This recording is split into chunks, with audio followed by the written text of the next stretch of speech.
മാധ്യമങ്ങളിലും ചാനലുകളിലൊക്കെ ഒരു ദാരുണമായ ഒരു സംഭവത്തിനെ കുറിച്ച് അറിഞ്ഞിട്ടാണ് ഇവിടെ വന്നത്. എന്താണ് ഇവിടെ സംഭവിച്ചത്? സത്യം പറഞ്ഞു കഴിഞ്ഞാൽ ഇവന് ഈ നരകത്തേക്ക് 2 കൊലപാതകത്തിനാണ് പിന്നെ കേസെടുക്കുക. അവരെ സ്വന്തം ഇഷ്ടപ്രകാരമാണ് മരിച്ചതെന്ന് പറഞ്ഞാൽ നമുക്ക് വിടാം. പക്ഷെ ആ കൊച്ചു നമുക്ക് ഭൂമി ജീവിക്കാനാണ്. ഇത് വിധിയാണെന്നാണ് അവർ പറയണത്. വിധിയല്ല ഇത് വിധിയുടെ കൂട്ടത്തിൽ നമുക്ക് ഉൾപ്പെടുത്താൻ പറ്റില്ല. ഇത് കൊന്നതാണ്. ഇതെങ്ങനെ വിധിയാവും? വിധിയൊന്നും അല്ല. ഈ സ്ത്രീയെ പുറത്ത് കണ്ടിട്ടൊന്നുമില്ല? നിങ്ങൾ കണ്ടിട്ടില്ല. പിന്നെ ബ്ലാക്ക് പെയിന്റ് അടിച്ചാണ് ഇറക്കണത്. കരി ഓയിൽ അടിച്ചാണ് ഇറക്കണത്. അവർ 3 മക്കളുമായിട്ട് യാത്ര ചെയ്യാറുണ്ട്. എൻ്റെ സ്ഥാപനം അറിയാമല്ലോ, ആ റെസ്റ്റോറൻറ്റ് ഫ്രണ്ടിൽ കൂടെയൊക്കെ പോകും. പക്ഷെ കരി ഓയിൽ മുക്കിയാണ് കൊണ്ടുപോകണത്. അതുപോലെയാണ് ഇന്നലെ ഈ മരണം നടക്കുന്ന സമയത്ത് 12:30 മുതൽ 2:30, 3 മണി വരെ ആ 2 കൊച്ചുങ്ങളും ആ മൂത്ത ചെറുക്കനുമായിട്ട് ആ ബസ് സ്റ്റാൻഡിൽ ഇരിക്കുകയായിരുന്നു. അപ്പം ഞാൻ വിചാരിക്കുകയും ചെയ്തു, മറന്നില്ല ഇവിടെ ഇരിക്കണേ. ആ പിള്ളേരെയും ആ മൂത്ത ചെറുക്കന് 20 വയസ്സ് അല്ലേ. സംഭവ ദിവസം എന്താ സംഭവിച്ചത്? ഈ മരിച്ച ദിവസം എന്താ സംഭവിച്ചത്? ഒരു 5-5:30 ഒരു 108 ഇവിടെ വന്ന് നിന്നായിരുന്നു. അപ്പം പരിസരവാസികളെ ഇവിടെ ഈ പറഞ്ഞ ആശാവർക്കറുടെ പ്രശ്നം പോലീസ് വന്നതിന് ശേഷം ഇവിടെ അത്ര വലിയൊരു ബന്ധത്തിലല്ല. കാരണം അയൽവാസികളുടെ അടുത്ത് ഞങ്ങൾ വീട്ടിൽ വരരുതെന്നാണ് വിലക്കിയിരിക്കുന്നത്. അങ്ങനത്തെ ഒരു ബന്ധത്തിലായി. അപ്പോൾ ഈ 108 വരുമ്പോഴത്തേക്കാണ് ഞങ്ങൾ അറിയുന്നത് ഇവിടെ എന്തോ ഒരു പ്രശ്നമുണ്ടെന്ന്. 108 വന്നു. ആ 108 സ്റ്റാഫുകളും ഇവിടെയുള്ള നമ്മളെല്ലാ അയൽവാസികളെല്ലാം കൂടെ മേളിൽ പോയപ്പോഴത്തേക്കും കട്ടിൽ കിടക്കുക. കട്ടിലൊക്കെ കണ്ടു കഴിഞ്ഞാൽ വളരെ ദുരിതമാണ്. വീടിൻ്റെ ആ കയറി കടന്നപ്പോഴത്തേക്കും ഞങ്ങൾ തോർത്ത് വെച്ച് കെട്ടി സ്ട്രക്ചറിൽ ഇറക്കി ആംബുലൻസിൽ കൊണ്ടുപോയി. നമ്മൾ ഇവിടെ നിന്ന് ആംബുലൻസിൽ കൊണ്ടുപോയി. അപ്പോഴത്തേക്കും പോയി എന്നാണ് പറഞ്ഞത്. പകുതി തല പുറത്ത് വന്നിരിക്കുകയാണ്. അതൊന്നും നമുക്ക് അറിയാൻ കഴിയില്ല. ബെഡ്ഷീറ്റ് ഇട്ട് മൂടിയിട്ടിരിക്കുക. ഹോസ്പിറ്റലിൽ കൊണ്ട് മരിച്ചിട്ട് 3 മണിക്കൂറായി എന്നാണ് പറഞ്ഞത്. അതായത് 2 മണിക്കപ്പം മരിച്ചു. ഇവിടെ നിന്ന് 108 കയറ്റി പുള്ളിയുടെ ആദ്യത്തെ ഭാര്യയും മകളാണ് അക്യുപഞ്ചറിസ്റ്റ് എന്നാണ് തോന്നുന്നത്. അപ്പോൾ അവർ 2 പ്രസവം എടുക്കാൻ ഇവിടെ ഉണ്ടായിരുന്നത്. അപ്പം പുള്ളിയും കൂടെ കെട്ടി 108 PRC ഹോസ്പിറ്റലിൽ പോവാം. ഞങ്ങൾ ഇവിടെ നിന്ന് കാറും കൊണ്ട് പുറകിൽ നിന്ന് പോയി ഹോസ്പിറ്റലിൽ കയറിയപ്പോഴത്തേക്കും തന്നെ ഡോക്ടർ പറഞ്ഞു മരിച്ചിട്ട് 2 മണിക്കൂറിൽ കൂടുതലായി. സംഭവം 2 മണിക്കൂറിൽ കൂടുതലായെന്ന് പറഞ്ഞു. അപ്പോൾ ഇതൊരു ഒളിച്ചു വയ്ക്കലായിരുന്നു മരണം.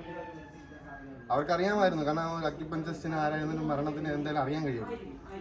അപ്പോൾ ആ 2 മണിക്കൂർ 3 മണിക്കൂറോളം ഒളിപ്പിച്ചു വെച്ചിരുന്നു മരണത്തിന്. തൊട്ട് അയൽവാസികളെ പോലും അറിയിച്ചില്ല.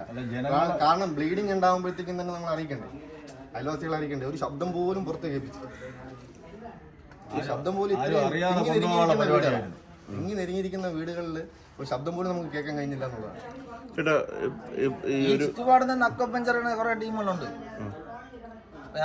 ഞാൻ പറഞ്ഞോട്ടെ, ഈ ഒരു ഗർഭിണിയുള്ള വീടാണ്. സമീപത്തുള്ള അംഗനവാടിയിൽ നിന്നും ആശാ വർക്കറൊക്കെ അറിഞ്ഞ് ഈ കാര്യത്തിൽ ഇടപെട്ട് ഇവർക്ക് പോഷകാഹാരങ്ങളൊക്കെ കിട്ടുന്നതൊക്കെ അന്വേഷിച്ച് വന്ന് ഇവരെ മറ്റേ ഇളയ 2 കുട്ടികളും അംഗൻവാടിയിൽ പോയ സമയത്ത് ഇത് പ്രഗ്നന്റ് ആയിരുന്നു. അവർ ആശാ വർക്കർമാർ വന്നപ്പോഴ് ഇവർ ഇവിടെ നിന്ന് മാറ്റിയാണ് ചെയ്തത്. പാലക്കാടോട്ട് ഇവിടെ നിന്ന് കൊണ്ടുപോയി. വന്നപ്പോഴും അവരുമായിട്ട് സമീപിക്കാൻ തയ്യാറല്ല. ഇത് ഹോസ്പിറ്റലിൽ കൊണ്ടുപോകണമെന്ന് ആശാ വർക്കർമാർ പറഞ്ഞു. വളരെ മോശമായിട്ടാണ്. പോലീസിന്റെ അടുത്ത് കൗൺസിലർ, നമ്മുടെ നേമം വാർഡ് കൗൺസിലറായിട്ട് ഇടപെട്ടിരുന്നു. അയാളൊരു പട്ടിയും പശുവും ഒക്കെ പ്രസവിക്കുന്നതാണ്. സംഭവം വേറെ ഒന്നുമല്ല. ഇത് അവന് വേറെ ഇവളെ എങ്ങനെയും കൊല്ലുക, വേറെ പെണ്ണ് കെട്ടുക, അതാണ് അവന്റെ ടാർഗറ്റ്. ആ ടീം അങ്ങനെയാണല്ലോ. അതിനുശേഷം പിന്നെ നാട്ടുകാരൊക്കെ ഇടപെട്ടായിരുന്നു. ഇവരായിട്ട് ഇടപെടാൻ പറ്റൂല. കാരണം നാട്ടുകാരായിട്ട് നമ്മളെ സ്വന്തം നാട്ടുകാരല്ല. സ്വന്തം നാട്ടുകാരെന്ന് പറയുമ്പോൾ ഇതൊക്കെയാണ്. ഇത് വാടകയ്ക്ക് താമസിക്കുന്ന ടീമാണ്. ഇവരായിട്ട് യാതൊരു കോണ്ടാക്റ്റും അവർ വയ്ക്കൂല. ഇത് സംഭവം ഇവൻ വലിയ ക്രിമിനലാണ് എന്ന് തോന്നുന്നു. അതായത് ഇവിടുത്തെ പിന്നെ ഒരു രാഷ്ട്രീയ പാർട്ടിക്ക് അറിയാം ഇങ്ങനെ ഒരാൾ ഇവിടെ താമസിക്കുന്നുണ്ടെന്ന്. നമ്മളിതിനെക്കുറിച്ച് അന്വേഷിച്ചപ്പോഴേ നേരത്തെ 1 മാസം മുമ്പ് ഇവർക്ക് അറിയാമായിട്ടും നമ്മളടുത്ത് പറഞ്ഞില്ല ഇങ്ങനെ ഒരാൾ ഇവിടെ ഉണ്ടെന്ന്. അപ്പൊ ഇവൻ ക്രിമിനൽ ആയിരിക്കണം. ഏതെങ്കിലും രാഷ്ട്രീയ പാർട്ടിയുടെ ബന്ധമുള്ള ആളാണോ? അങ്ങനെ ബന്ധം ഉണ്ട്. രാഷ്ട്രീയ പാർട്ടിയുടെ ഇവിടെ താമസിക്കുന്നവര് വാടക താമസിക്കുന്നവരാണോ? വാടകയ്ക്ക് താമസിക്കുന്നത് വ്യക്തമായിട്ട് അറിഞ്ഞുകൂടാ നമുക്ക്. വാടകക്കാരാണ്. നെടുവങ്ങാട് താമസിച്ച് 3ാമത്തെ സിസറിൽ അവിടുത്തെ ജനങ്ങൾ ഇടപെട്ടാണ് ഇവർ ആശുപത്രി കൊണ്ടുപോയത്. അതിവിടെ പറയുന്നു. 2ാമത്തെ ഭാര്യയാണെന്തോ? 3ാമത്തെ ഭാര്യയാണ്. പിന്നെ ഇവന്മാർക്ക് ഒരു പ്രത്യേകത എന്ന് പറഞ്ഞു കഴിഞ്ഞാൽ എങ്ങനെയെങ്കിലും കൊന്നിട്ട് വേറെ 15 ദിവസത്തിനകത്ത് വേറെ കല്യാണം കഴിക്കണം. മൂന്നാമത്തെ ഭാര്യ ഗർഭിണിയായി അവർ ഹോസ്പിറ്റലിൽ കൊണ്ടുപോകാതെ ഇവിടെ തന്നെ. ഇപ്പം ബാക്കിയുള്ളവരൊക്കെ എവിടെ? ഇവിടെ ഈ പുള്ളിക്കാരനൊക്കെ ഇപ്പൊ എവിടെയാ? അറിഞ്ഞൂടാ. പുള്ളിക്കാരൻ ഇപ്പം നിയമ സ്റ്റേഷനുണ്ട്. സ്റ്റേഷനിലുണ്ട്. സ്റ്റേഷനിലാണ്.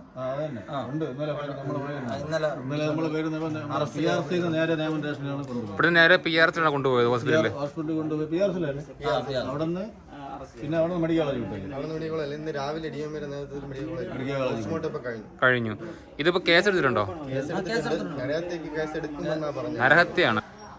ഇത് വ്യക്തമായിട്ട് അറിയാവുന്ന കാര്യമാണ്.